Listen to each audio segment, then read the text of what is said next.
Vamos a abrir la palabra de Dios, hermanos, la Biblia, las Sagradas Escrituras. En la segunda lectura del día de hoy, esto es 1 Corintios capítulo 15. Por favor, encuentre usted los versículos 29 hasta el 34. ¿Apagaron este micrófono? ¿Sí? Gracias.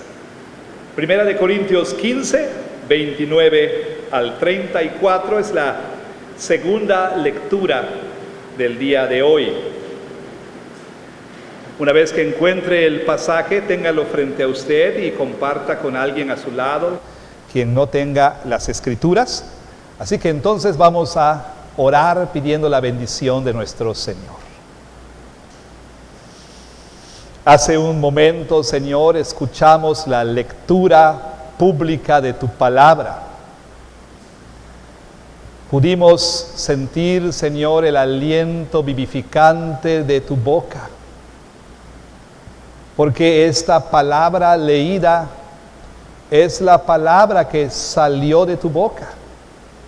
Fue puesta por escrito, sin error alguno, por obra del Espíritu Santo. Y cada vez que es leída, se lee una palabra viva, no muerta, no es letra muerta. Tú hablas verdaderamente a través de tu palabra. Como Pablo dice, la fe viene por el oír y la palabra, y el oír la palabra de Cristo. También, Señor, cuando la palabra es predicada fielmente, estamos oyendo la voz de Cristo. Queremos pedirte, Señor, entonces que esta sea una predicación fiel, porque los hermanos, los creyentes en Cristo, como aquellos griegos, ellos quieren ver a Jesús y quieren oír la palabra de Jesús, no la palabra del predicador. Permítele a quien predica ser un heraldo fiel, un vocero fiel, que simplemente comunique tu palabra a tu pueblo en el poder de tu Santo Espíritu. Te lo rogamos, bendito Dios, en el nombre de Jesús. Amén. R.C. Sproul, el célebre teólogo contemporáneo, entre sus muchos escritos tiene un libro que se llama Las ideas tienen consecuencias. Y esa es una frase muy conocida y es una frase muy socorrida. Las ideas tienen consecuencias. Y eso es cierto. Pudiéramos enumerar muchos ejemplos de la veracidad de este dicho. Piense, por ejemplo, para quizá poner un ejemplo extremo, pero piense usted en el Holocausto. Las ideas que dieron origen al nazismo tuvieron, como usted sabe, terribles consecuencias. Millones y millones de judíos exterminados. Así es, las ideas tienen consecuencias. Y eso es precisamente lo que el apóstol Pablo le ha estado diciendo a estos corintios en su primera carta. Particularmente en esta sección donde nos encontramos, es decir, 1 Corintios capítulo 15, Pablo ha estado refutando, corrigiendo una creencia que había entre por lo menos un grupo de aquellos que pertenecían a la iglesia corintia.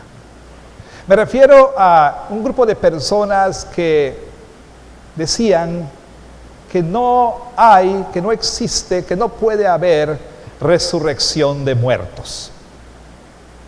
Por lo menos un grupo en la iglesia estaba negando la realidad de la resurrección.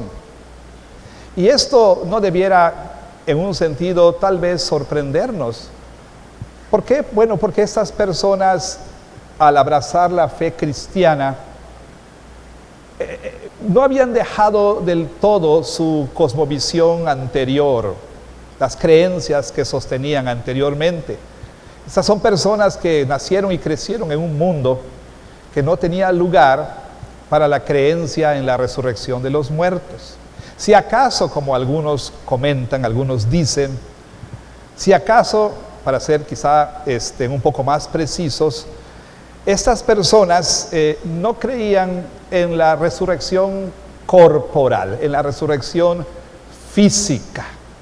Es decir, si bien ellos creían, como muchos otros en el mundo mediterráneo de ese tiempo, que al morir la persona era liberada de la prisión física material del cuerpo e iba ese espíritu o alma al mundo de los espíritus, bueno, estas personas probablemente cuando escucharon al apóstol Pablo hablar acerca de la resurrección, quizá trataron de reconciliar sus ideas paganas con las ideas cristianas, y entonces llegaron a concluir que lo importante no es creer si de verdad Cristo se levantó físicamente o no de los muertos. Lo importante es que Cristo viva en tu corazón. Lo importante es que Cristo esté vivo en tu corazón. Pero el apóstol Pablo reacciona ante esta enseñanza y dice, a ver, esta creencia que ustedes sostienen, pues es una creencia que tiene consecuencias. Para empezar, déjeme hablarles, dice el apóstol Pablo, de las consecuencias que habrían si Cristo no hubiera resucitado de los muertos. ¿Qué es lo que Pablo les dice? Miren, si no hay resurrección de muertos, es el argumento de Pablo, si no hay resurrección de muertos, entonces Cristo no resucitó. Y si Cristo no resucitó, para empezar, nuestra predicación es vana, es una predicación falsa, hueca, sin sentido. Y lo que es más, somos hallados testigos falsos porque andamos diciendo lo que Dios no dijo. Si es que decimos, Cristo resucitó, pero si no resucitó, entonces realmente nosotros somos falsos testigos. Pero no solo eso, ustedes, los que están ahí sentados escuchando nuestra predicación, pues también tienen una fe vana, una fe que no tiene sentido, que es absurda. Pero no solamente ustedes, sino también aquellos que han muerto. Bueno, para ellos hay consecuencias también, porque a lo mejor creyeron que vivirían para siempre, pero si Cristo no resucitó, pues entonces ellos tampoco van a resucitar. Entonces, los muertos en Cristo se han ido para siempre. Lo único que usted puede hacer es tal vez recordarlos, como Coco, no recuérdame. O sea, es todo lo que puede hacer, porque nunca más volverá usted a ver a sus parientes que han fallecido. Si Cristo no resucitó, es todo lo que pudiera usted hacer. Pero también para aquellos que dicen, bueno, pero pues cuando menos esta creencia en Cristo le da algo de, no sé, de sentido a tu vida. Esta creencia en Cristo pues ayuda para la vida, es un aliciente para vivir aquí, el aquí y el ahora. Pero Pablo dice, mira, si tu esperanza en Cristo es solo para esta vida, eres patético. De todas las personas, tú eres la que da más lástima, porque solamente tienes esperanza para esta vida. ¿Y después qué? Y luego Pablo entonces les da las maravillosas noticias. Pablo les dice, mas ahora Cristo ha resucitado. Cristo ha resucitado. Y verá, ¿se acuerda usted del saludo pascual? ¿Cristo ha resucitado? Por supuesto, Cristo ha resucitado en verdad. Y Pablo entonces procede a decirles algunas de las realidades, algunas de las preciosas bendiciones que tenemos los creyentes. Pablo les dice, Cristo es las primicias de la resurrección. Todos los que están unidos a Él por la fe también van a resucitar. Pablo les dice, miren, no solo esto, la resurrección de Cristo es el comienzo de su victoria sobre todos sus enemigos. Cuando Él venga, Él dará muerte a la muerte. O para ser más preciso, para decirlo de mejor manera, Lo que comenzó en la cruz, lo que comenzó al tercer día cuando se levantó de los muertos, Cristo lo llevará a su consumación cuando la muerte sea destruida para siempre. El postrer enemigo, la muerte, será derrotado para siempre, será destruido para siempre. Cuando todos nos levantemos de la muerte y cuando seamos transformados en gloria, la muerte entonces será sorbida en victoria, dice el apóstol Pablo. Y ahora entonces Pablo, después de haber hablado de estas consecuencias y de estas bendiciones inimaginables que tenemos, Pablo entonces procede a darles un principio muy importante.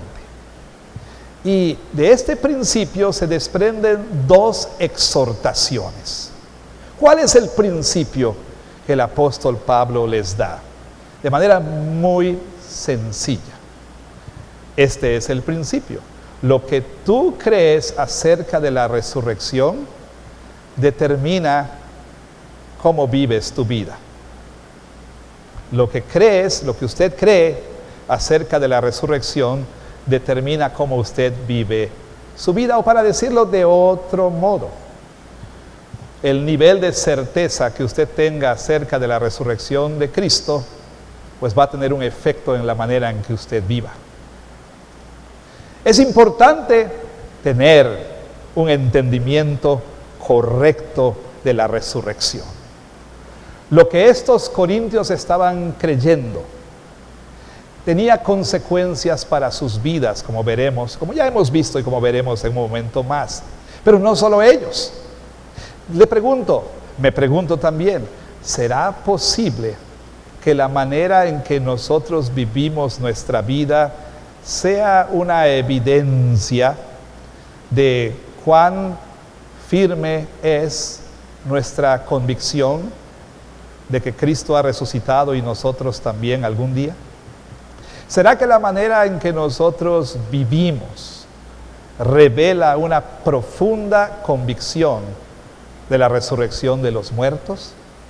¿O será que la manera en que nosotros vivimos probablemente está mostrando que después del todo, funcionalmente, intelectualmente quizá tal vez lo creamos, pero funcionalmente no estamos creyendo en la resurrección?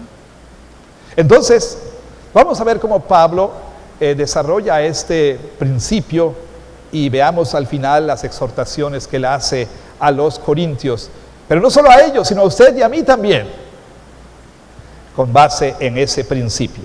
Comencemos entonces, por favor, dirigiendo nuestra atención a los versículos 29 hasta el versículo 32.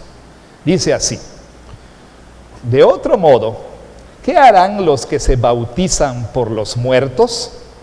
Si en ninguna manera los muertos resucitan, ¿por qué, pues, se bautizan por los muertos? ¿Y por qué nosotros peligramos a toda hora? Les aseguro, hermanos, por la gloria que de ustedes tengo en nuestro Señor Jesucristo, que cada día muero. Si como hombre batallé en Éfeso contra fieras, ¿qué me aprovecha? Si los muertos no resucitan, comamos y bebamos, porque mañana moriremos. Hasta aquí la lectura de la palabra de nuestro Señor. Note lo que el apóstol Pablo está diciendo aquí. Pablo dice, en primer lugar, que algunas prácticas, algunas actividades, vamos a decirlo así, algunas acciones y prácticas cristianas no tienen sentido si Cristo no resucitó de los muertos. O lo digo al revés: si Cristo no se levantó de los muertos, si Cristo no resucitó de los muertos, entonces prácticas y acciones cristianas, algunas por lo menos, no tienen sentido alguno. No tienen sentido. Y Pablo comienza con algo que nos deja, por decirlo menos, rascándonos la cabeza, nos deja perplejos. ¿Qué quiere decir Pablo cuando él dice lo siguiente en el versículo 29? De otro modo, ¿qué harán los que se bautizan por los muertos? Si en ninguna manera los muertos resucitan, ¿por qué pues se bautizan por los muertos? Bueno, sin lugar a dudas, este es uno de los versículos más controversiales que encontramos en todos los escritos del apóstol Pablo, y mire que hay bastantes. Es uno de los versículos que ha dado lugar a mucha discusión, mucho debate con respecto a qué es lo que el apóstol Pablo está diciendo realmente aquí. Bueno, algunos optan por pensar y creer y afirmar que Pablo está hablando de una práctica conocida como el bautismo vicario, ¿sí? El bautismo vicario. ¿Qué es un vicario? ¿Qué quiere decir vicario? Alguien que representa a alguien que toma el lugar de una persona para representarlo. Entonces, aparentemente, si nosotros tenemos esta lectura del texto, Pablo estaría diciendo que los que siguen la práctica de bautizarse en lugar de una persona, llámese un ser querido, un cónyuge, un hijo, un amigo, aquellos que se bautizan por los muertos, aquellos que toman el lugar de una persona y reciben el bautismo por ese muerto, pues entonces, si Cristo no resucitó, eso de nada les aprovecha, no les sirve de nada. ¿Será que el apóstol Pablo está hablando de esto? ¿Está hablando de esta práctica? Bueno, es cierto que el día de hoy, si usted no lo sabía, déjeme decirle, por eso no se deje llevar por la guapura de los mormones. Esta es una creencia de la iglesia, y iglesia es decir mucho, de la secta mormona, ¿sí? Lo que ellos llaman un bautismo proxy o bautismo vicario, ¿sí? En las esferas más altas del mormonismo, esta es una práctica, ¿sí? Realizada. Las personas pueden bautizarse en favor de personas muertas y citan, por supuesto, este pasaje para sustentar tal práctica. Si bien los mormones practican esto el día de hoy, en tiempos del apóstol Pablo no hay registro que esta fuera una práctica. No hay registro histórico alguno. Hay registros de prácticas similares entre sectas gnósticas, ¿sí? Pero estamos hablando del siglo II, mucho después de que el apóstol Pablo escribiera a los Corintios. O sea, por el simple hecho de cronología, es imposible que el apóstol Pablo estuviera refiriéndose a esa práctica, para comenzar. En segundo lugar, sería muy difícil el conciliar, el hecho de que el apóstol Pablo abrazara una perspectiva tan mágica del bautismo, ¿sí? No, lo más probable es que Pablo no esté hablando de esa práctica. Pero entonces, ¿qué quiere decir cuando Pablo dice semejante cosa? Bueno, hay diferentes traducciones de la Biblia, diferentes versiones de la Biblia. Ciertamente la Reina Valera pareciera estar afirmando la práctica esta de bautizarse vicariamente. Sin embargo, textual y contextualmente hay otra manera de entender lo que el apóstol Pablo está diciendo. Ahora, esto obviamente quizá requeriría una explicación más amplia, pero este no es el lugar ni es el momento para hacerlo. Lo que le puedo decir, y usted puede también, por supuesto, ya sea hacer su pregunta para la sobremesa, o también puede usted estudiar por su cuenta, o podemos tener una conversación más amplia. Lo que le puedo decir que quizá la lectura más apropiada de lo que Pablo está diciendo aquí sería la siguiente. ¿Qué les aprovecha a aquellos que se bautizan por causa de los muertos? ¿Y en qué sentido entendemos por causa de los muertos? Bueno, primero que nada hay que entender que cuando Pablo habla de muertos aquí, no está hablando de todos los muertos. Las palabras deben ser entendidas en su contexto. Y en todo este pasaje, cada vez que Pablo ha usado el término muertos, ha sido para referirse a los que mueren en el Señor, a los que mueren en Cristo, a los creyentes que han fallecido, aquellos que murieron con la confianza de que Cristo Jesús es su Señor y Salvador. Cada vez que Pablo menciona eso aquí, la palabra muerto se refiere a los muertos en Cristo. Hay varias veces que Pablo lo dice aquí. Entonces, Pablo no está pensando ahora en los muertos en general, por lo menos aquí en este pasaje. Solamente está hablando de los que han muerto en Cristo, ¿sí? Para empezar. Segundo, al parecer, y bueno, quiero dejarlo así, aunque abrazo esta traducción o esta interpretación, mejor dicho. Al parecer, lo que sucede aquí es que algunas personas en la iglesia corintia, al ver, ¿sí?, que creyentes que fueron bautizados murieron con la confianza de la resurrección, pues dijeron: creamos y bauticémonos, ¿sí? Y bauticémonos para tener la misma confianza que estos que han muerto tuvieron. ¿Me explico? Una vez más, estos creyentes al ver a personas, quizá papá, mamá, que abrazaron la fe, que fueron bautizados en el nombre del Señor Jesucristo y que creyeron en el Evangelio, creyeron que Jesús resucitó y creyeron en la resurrección de los muertos, cuando ellos murieron con esa confianza. Entonces estos fueron llevados a decir: bueno, hagamos lo mismo, creamos en Cristo, seamos bautizados, para que nosotros tengamos la misma esperanza, la misma convicción cuando nosotros moramos.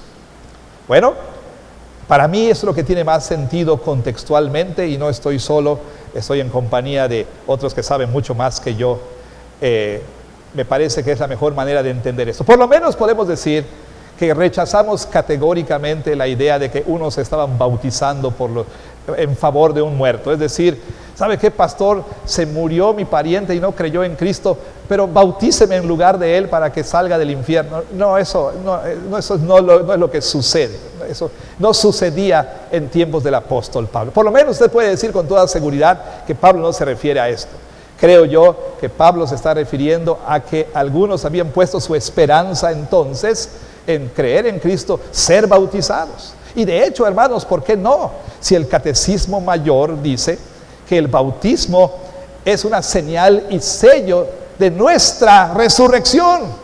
Eso no quiere decir que por el mero hecho de ser bautizado, usted ya tiene la garantía de la vida eterna. No, hay personas que son bautizadas y que no son creyentes.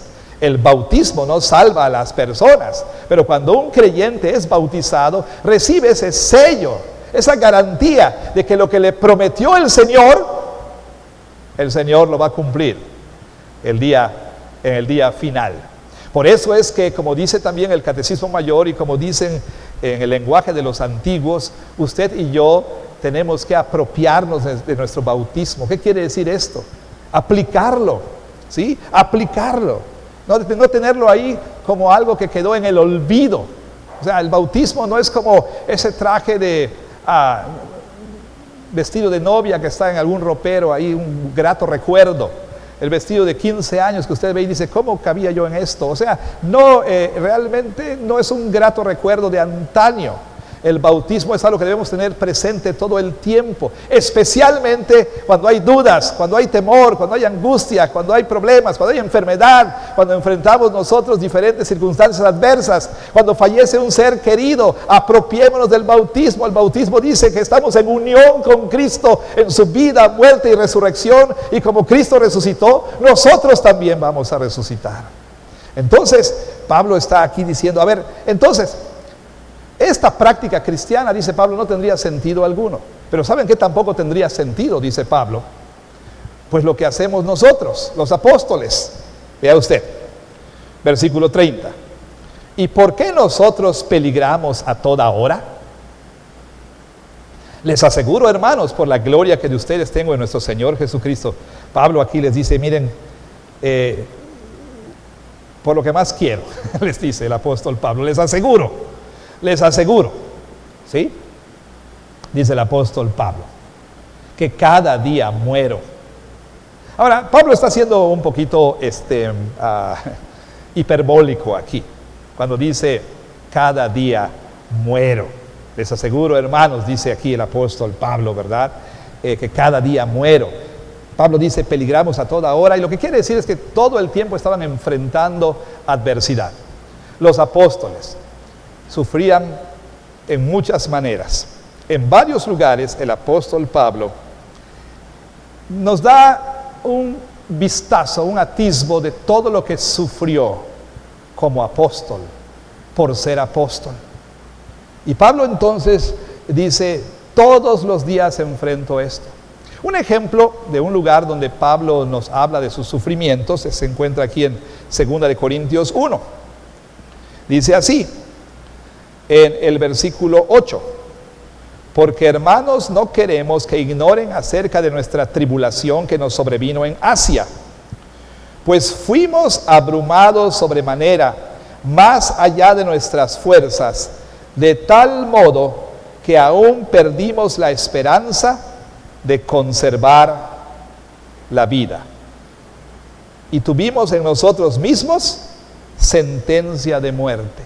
O sea, Pablo dice, llegamos varias veces al punto en que pensamos que no la íbamos a librar. Y Pablo habla de sus flagelaciones. Él nos dice cuántas veces, ¿verdad? Recibió 40 azotes menos uno. Nos dice Pablo que sufrió naufragios.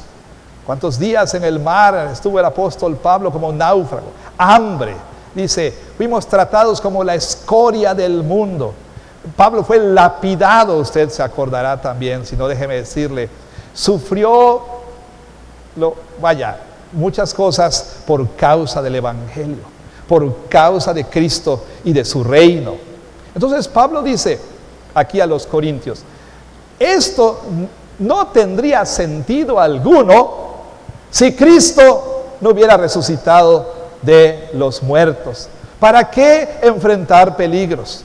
¿Para qué estar dispuestos, dice el apóstol Pablo, a soportar todas estas cosas? De hecho, noten que dice aquí a continuación, versículo 32, volviendo aquí a 1 de Corintios 15, la Reina Valera lo pone así, si como hombre batallé en Éfeso contra fieras, ¿qué me aprovecha? Bueno, esta lectura nos pudiera dar a entender que Pablo, así como en la película Gladiador, Pablo fue llevado al circo romano para batallar en contra de las fieras, de los leones, ¿verdad? Y las demás fieras que devoraban y destrozaban personas en el circo romano. Pudiéramos pensar que Pablo se está refiriendo aquí. Sin embargo, Pablo nunca fue llevado al circo romano para enfrentar a esas fieras. Era imposible. Pablo era un ciudadano romano y ningún ciudadano romano iba a ser enviado al circo. Bueno, quizás solamente la escoria de la escoria era enviada al circo romano para el entretenimiento de las personas. Entonces, cuando Pablo dice, si como hombre yo me enfrenté a fieras, no está hablando de fieras literales. Esta es una expresión metafórica. Es decir, Pablo está diciendo que no solamente enfrentó peligros como los que ya hemos mencionado, sino que tuvo que enfrentarse a autoridades despiadadas, ¿sí? Que de hecho en esos tiempos era una expresión común para referirse a cierto tipo de autoridades, a autoridades despiadadas, sedientas de sangre, enemigas, ¿verdad?, del Evangelio, que estarían felices de despedazar al apóstol Pablo. Yo batallé en contra de esas fieras, pero note que dice aquí el apóstol Pablo. Si como hombre, dice la Reina Valera, si como hombre batallé en Éfeso contra fieras. Esta traducción oscurece un poquito lo que Pablo está diciendo. Pablo está diciendo lo siguiente realmente. ¿Qué provecho? ¿Qué ganancia tengo? Vaya, ¿de qué me aprovecha haber pasado todos estos peligros? ¿Sí? ¿De qué me sirve haberme enfrentado a fieras si Cristo no resucitó? Pensando como pensaría un hombre, dice Pablo, común y corriente, todo esto no tiene sentido. Si yo pensara como un incrédulo, Si mi cosmovisión fuera la de un incrédulo, y si yo pensara como un incrédulo, pues no tendría sentido alguno que yo estuviera enfrentando todo lo que enfrento por causa de Cristo. Eso es lo que Pablo está diciendo. Si pienso como incrédulo, si pienso como un no creyente, entonces no tiene sentido entregar mi vida de esta manera. Pero volviendo a 2 de Corintios, note lo que Pablo dice aquí en el versículo 9. Después de hablar de que fueron abrumados de tal manera que perdieron la esperanza de conservar la vida, dice el versículo 9 de 2 de Corintios 1, pero tuvimos en nosotros mismos sentencia de muerte, note, para que no confiásemos en nosotros mismos, sino en Dios que resucita a los muertos.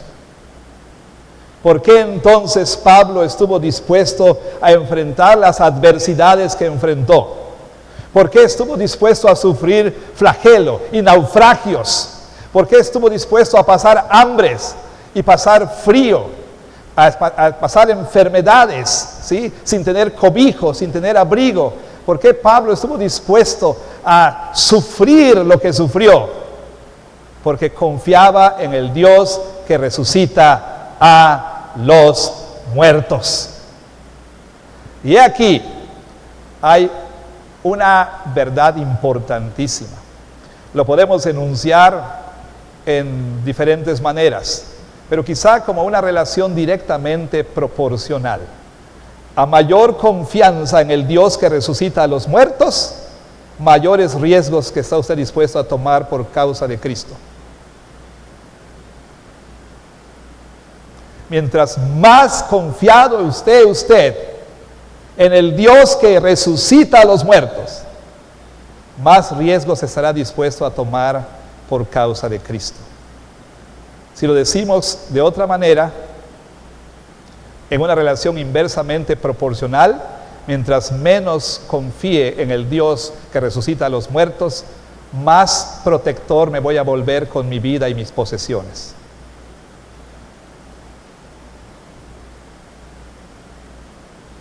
Por supuesto. Por supuesto. Si usted no está convencido de que va a resucitar de los muertos, usted dice, tengo una sola y preciosa vida. Y la tengo que cuidar, la tengo que proteger. Porque cuando esto se acaba, se acaba. Por supuesto. Si usted no cree en la resurrección de los muertos, siempre usted va a proteger sus cosas, su casa, su coche, o sea, todo. ¿Por qué? Porque pues hay que disfrutarlo mientras pueda. ¿Sí? Toda su vida va a ser consumida en protegerse a sí mismo y en proteger lo que usted tiene. Precisamente, si Cristo no resucita, como ya hemos dicho, prácticas y acciones cristianas no tienen sentido. Así también, por otro lado, si Cristo no ha resucitado, prácticas y acciones mundanas, ¿sí?, de acuerdo al mundo, ¿sí?, tienen perfecto sentido. Escuche bien lo que estoy diciendo. Note el argumento de Pablo. Primero Pablo dice, si Cristo no resucitó, entonces acciones y prácticas cristianas no tienen sentido. Como eso de confiar en que te bautizas creyendo en Cristo porque crees en la resurrección. No, ¿para qué? Mejor únete a cualquier otra cosa. ¿Para qué te vas a bautizar? ¿No? Si Cristo no resucitó, prácticas y acciones cristianas no tienen sentido. Como dar tu vida por Cristo, como perder tu vida por Cristo, por estar dispuesto a sufrir por causa de Cristo. Pero por otro lado, si Cristo no resucitó, si no hay resurrección, entonces las prácticas del mundo tienen perfecto sentido. Y así lo pone el apóstol Pablo. Note usted, versículo 32, al final, si los muertos no resucitan, comamos y bebamos, porque mañana moriremos. La nueva versión coloquial es, atácate pavo, porque mañana mueres. Pobres pavos, ¿verdad? Los alimentan bien bonito ese día, ¿verdad? Les dan doble ración. Un pobre pavo no sabe que va a morir al otro día. Pero a diferencia del pavo, ¿De dónde viene este dicho? ¿De dónde lo toma Pablo? Pablo está citando Isaías 22:13. Para darle contexto, Isaías 22:13 habla del sitio de Jerusalén, ¿sí? En manos de los asirios. Está enfrentando el pueblo de Jerusalén, pues ahora sí que un fin inminente. Y ahí entonces el profeta nos habla de lo que estaba ocurriendo con la gente que enfrentaba este fin inminente. Isaías 22:13. Note cómo lo dice el profeta, por favor. Quizá quiera ir usted también ahí en su Biblia a este pasaje. Vea usted el contexto. Y dice así el versículo 13: y he aquí gozo y alegría, matando vacas y degollando ovejas, comiendo carne y bebiendo vino, diciendo: comamos y bebamos, porque mañana moriremos. La gente entonces, al enfrentar su fin, dijo: como no vamos a ver el día de mañana, vamos a comer, vamos a celebrar, ¿sí? ¿Qué nos queda? De una vez disfrutemos lo último que nos queda, comamos, bebamos, festejemos, porque no vamos a ver la luz de un nuevo día. De hecho, en la película de Mel Gibson, Señales, cuando se supone que vienen estos alienígenas a destruir el mundo, él empieza a preguntar a toda su familia: ¿qué quieres cenar hoy? ¿Qué quieres cenar? ¿Qué quieres cenar? ¿No? Y ellos no sabían que él ya estaba convencido de que no iban a pasar la noche, ¿sí? Entonces quería que tuvieran una comida familiar todos juntos, lo que ellos quisieran comer. Bueno, hermanos, la verdad es que el mundo, aunque no lo diga, así piensa: comamos y bebamos porque mañana moriremos. No hay resurrección de muertos. Esto se expresa de muchas maneras. Lo que han de comer los gusanos, que lo gocen los humanos, ¿no? Entonces, mira, tú diviértete porque solamente estás vivo una vez, disfruta tu vida, ¿sí? De pronto, algunas mamás y papás reaccionan cuando se exhorta a sus hijos: déjalo, es joven, que se divierta, solo se vive una vez, solamente tienes una juventud, disfrútala. Entonces, si no hubiera resurrección de muertos, hermanos, eso tendría perfecto sentido. Y yo les diría: hermanos, ¿qué hacemos aquí? Coma, beba, disfrute, porque mañana va a morir. Entonces vea lo que el apóstol Pablo dice: lo que nosotros creemos acerca de la resurrección va a determinar cómo vivimos nuestra vida. Por un lado tiene al apóstol Pablo diciendo: estoy dispuesto a sufrir cuando tenga que sufrir, porque confío en el Dios que levanta a los muertos. Y por otro lado tiene a gente que dice: como no hay resurrección, come y bebe, alégrate todo lo que puedas, porque mañana mueres. Ahora me pregunto, ¿cuánto de esta manera de pensar ha infectado el pensamiento de nosotros los cristianos? Tal vez no lo verbalicemos, pero sí nuestras prácticas diarias pueden estar revelando que no hay esta convicción, que no hay esta confianza en el Dios que levanta a los muertos. En el caso de los corintios, usted recordará que algunos de ellos estaban enfrascados en toda clase de inmoralidad sexual. Y la razón era esta: como Dios va a destruir el cuerpo, ¿qué tiene? ¿Qué tiene? Solo es el cuerpo.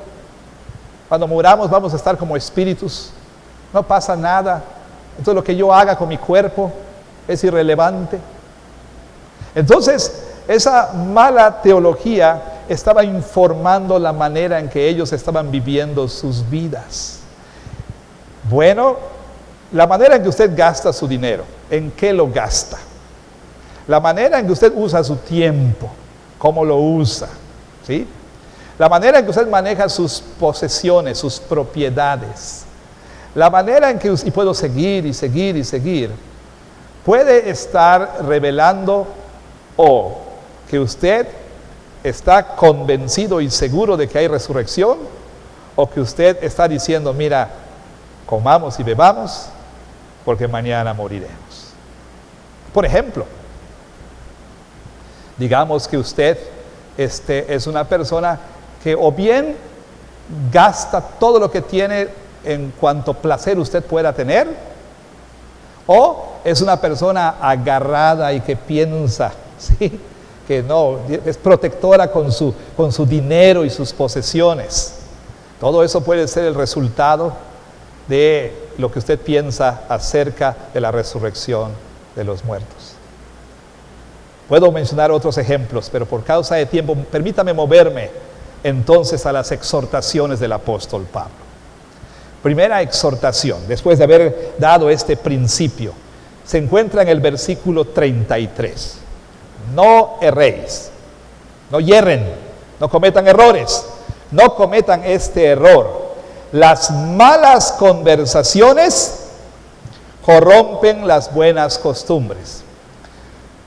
¿Qué hace Pablo aquí? Bueno, da una exhortación a los corintios con base en lo que ha dicho. Ahora, lo interesante es que esta frase no es original del apóstol Pablo. Esta frase viene de Menander, un dramaturgo griego, viene de una obra suya llamada Thais, ¿sí? Y probablemente esto se había vuelto un dicho popular en tiempos del apóstol Pablo. Bueno, no podemos asegurar que Pablo fuera un seguidor de Menander, pero Pablo estaba bien versado en la cultura griega de su tiempo. Y entonces Pablo cita a este pagano, porque este pagano estaba diciendo una verdad. ¿Qué verdad? Bueno, lo que él dice aquí, las malas compañías corrompen la buena moral. ¿Sí? Entonces Pablo está diciendo, a ver, corintios, es muy probable que esto que ustedes están creyendo que está afectando la manera en que ustedes están viviendo, sea el resultado de con quiénes o de quienes se rodean ustedes. Y el término aquí, compañías, se refiere a grupos pequeños, ¿verdad?, amigos, personas que tienen una relación cercana, que de hecho Pablo no está prohibiendo tal cosa. Note usted el calificativo, las malas compañías. Él no está diciendo las compañías, no, las malas compañías. En otras palabras, bien, Pablo estaría, y no creo que lo esté haciendo, pero estaría diciendo la misma idea que encontramos en el Salmo 1. Bienaventurado el varón que no anduvo en consejo de malos. Y luego, ni anduvo en camino de pecadores, ni en silla de escarnecedores se ha sentado. El autor del Salmo habla de una progresión que más bien sería un declive hacia abajo, que comienza con empezar a escuchar el consejo de los malos. Cuando usted se reúne de cierta gente, se reúne con cierta gente, se rodea de cierta gente, cuando usted elige por compañía a personas que tienen una cosmovisión contraria a la suya, no estoy diciendo que indefectiblemente será el caso, pero es muy probable que estas personas empiecen a influir en la manera en que usted piensa. Y eso no solamente tiene que ver con los amigos de la escuela o del trabajo, o con las amigochas o con lo que sea, no. Esto tiene que ver con la gente en las redes sociales, de los influencers que usted se rodea. ¿A quién sigue usted? ¿Sí? ¿A quién oye religiosamente todos los días? En lugar de oír la sobremesa, usted está oyendo a un consejo millonario, que no sé qué, que por aquí, por allá, y poco a poco, ¿sí?, TikTok tras TikTok, ¿sí?, poco a poco empiezas a pensar de cierta manera, empiezas a pensar como la gente del mundo, empiezas a adoptar las cosmovisiones de esas personas que no creen en Cristo, y aunque a lo mejor, como estos corintios, todavía conservas las afirmaciones de la fe cristiana, importas esa cosmovisión a la tuya y empiezas a mezclar y empiezas a decir, pues comamos y bebamos que mañana moriremos.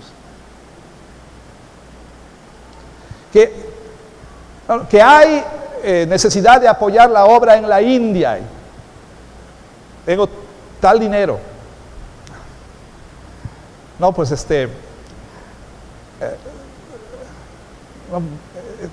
vamos al cine, ¿no? No es que sea malo ir al cine, ¿okay? No estoy diciendo eso. Empiezo usted a pensar, ¿qué hago? Si no disfruto ahora, ¿cuándo? ¿No? Si no disfruto ahora, ¿cuándo? Entonces, en lugar de decir, ¿puedo apoyar el ministerio en la India? No, pues es que tengo que divertirme también, pastor, o sea, mismo el domingo, ¿no? O sea, ya es demasiado esto, ¿no? Pues, ¿yo qué? ¿No? ¿Y yo qué? Y me viene a la mente algo que les he citado, pero es relevante aquí, ¿sí? Algo que el doctor Pratt suele decir, hablando de aquellos que tienen su bucket list, su lista de cosas que tienen que hacer, lugares a donde ir, ¿sí? Cosas que ver antes de morir. Antes de morir tengo que pisar el Santiago Bernabéu, ya lo dije, tengo que ir, ¿no? Es mi meta en la vida, ¿no? Antes de morir tengo que ir a París, tengo que tomarme mi foto como si yo estuviera agarrando la Torre Eiffel, ¿no? Así para que antes, o sea, entonces tu bucket list, las cosas que tienes que hacer, y entonces empiezas a ahorrar y empiezas a guardar toda tu vida está en función de ese sueño. Mi sueño es comprarme una barra en forma de Mickey Mouse y tomar mi foto junto al castillo de la princesa. Está bien, nada de malo con eso. Y toda la vida se consume en esto. París, París, París, ¿no? Es mi sueño dorado. Pero de pronto oyes, la misionera tal en la India va a dejar su misión porque no tiene fondos. Y dices, cuando menos lo que yo ahorré puede darle 3 meses más en la India. Y dices, la obra de Cristo en la India, o mis vacaciones en París. La obra de Cristo en la India, mi viaje dorado de ensueño a París. Y dice Richard Pratt, si por causa de Cristo y su reino no puedes ir a París, solo espera ver París en la nueva tierra. Solo espera ver París en la nueva tierra. Pero cuando creemos, nuestra cosmovisión nos dice que esto es todo lo que hay, come y bebe porque mañana morirás, entonces que muera la misión en la India, voy a París.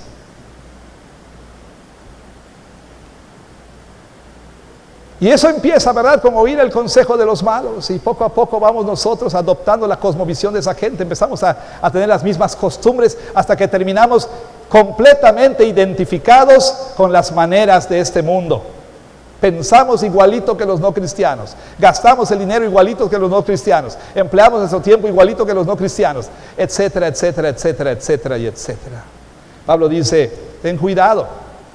Quizá esto que están ustedes creyendo viene de quienes están rodeando ustedes, a quienes están escuchando ustedes. Y luego Pablo hace una segunda y última exhortación aquí y dice en el versículo 34, velen, dice, debidamente y no pequen, porque algunos no conocen a Dios, para vergüenza suya lo digo.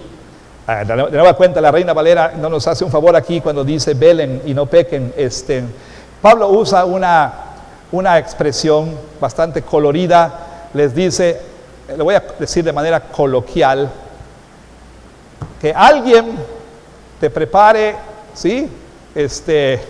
Ahora sí que el chilpachole bien caliente, que te compren 3 de Electrolit para que se te pase la borrachera. Eso está diciendo Pablo. Despierten de su borrachera, les dice. Despierten de su estupor espiritual. Despierten, les dice Pablo.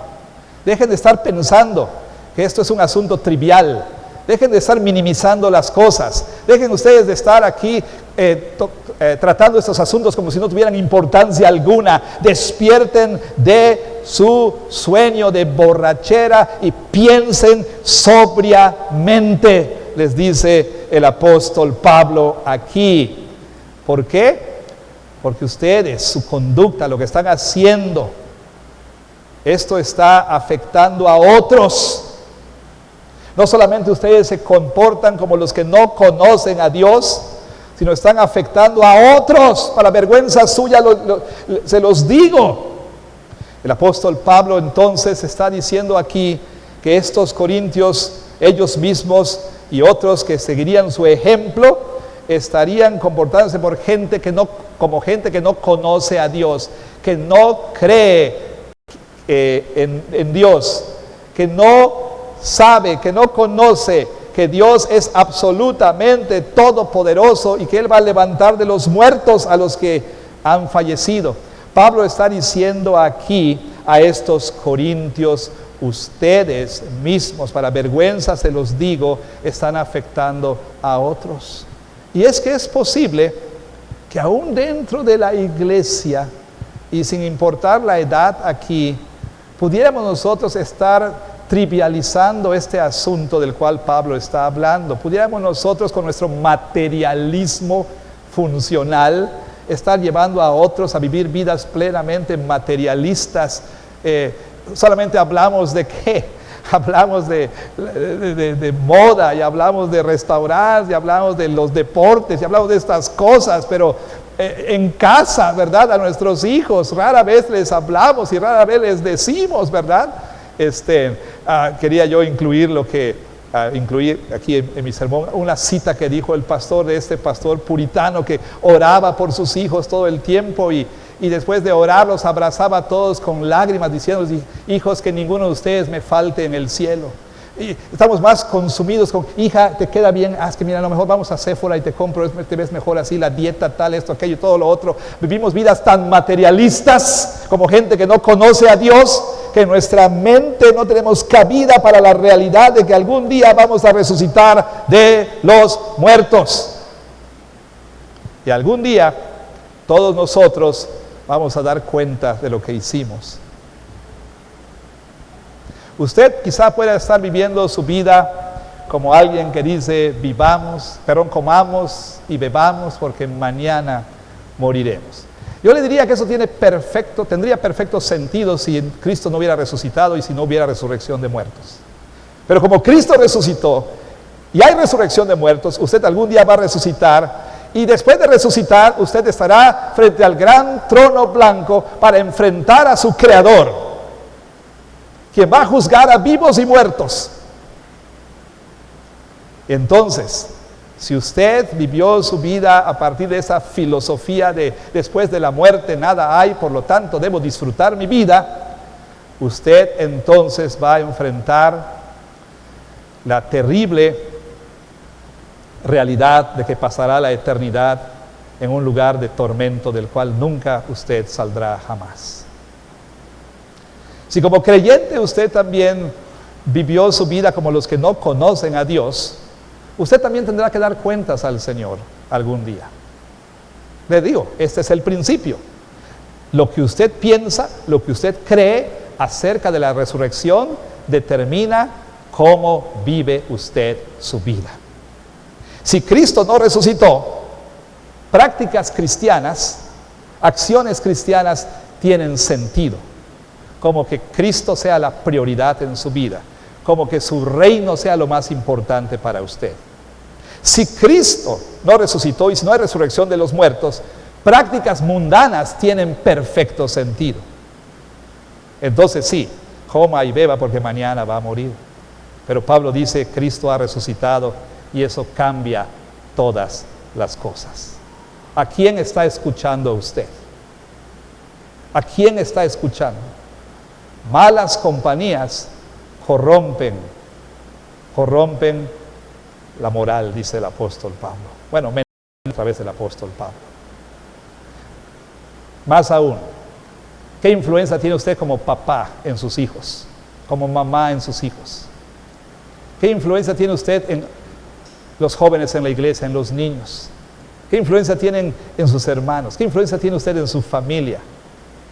¿Es usted alguien que trivializa estas cosas o que llama a los suyos con el ejemplo y con sus exhortaciones a vivir en la luz y a la luz de la resurrección de Cristo? Recuerde, mientras más convencido esté de la resurrección, más dispuesto estará usted a gastar su vida entera en Cristo y su reino. Mientras menos convencido esté usted de esto, más dispuesto estará a comer y beber porque mañana morirá. La manera en que usted piensa, lo que usted cree de la resurrección, determina cómo está usted viviendo su vida el día de hoy. Le llamo en el nombre de Jesús a pensar seriamente. Despierte, como dice el apóstol Pablo. Despierte de su borrachera espiritual. Despierte usted de estar entumido y piense sobriamente acerca de esto. Piénselo y si es necesario arrepiéntase. Despierta y si todavía no crees en Jesús, hazlo ahora mismo, hoy mismo. Despierte usted creyente y viva su vida a la luz de la realidad de la resurrección. Que Dios bendiga su palabra. Amén.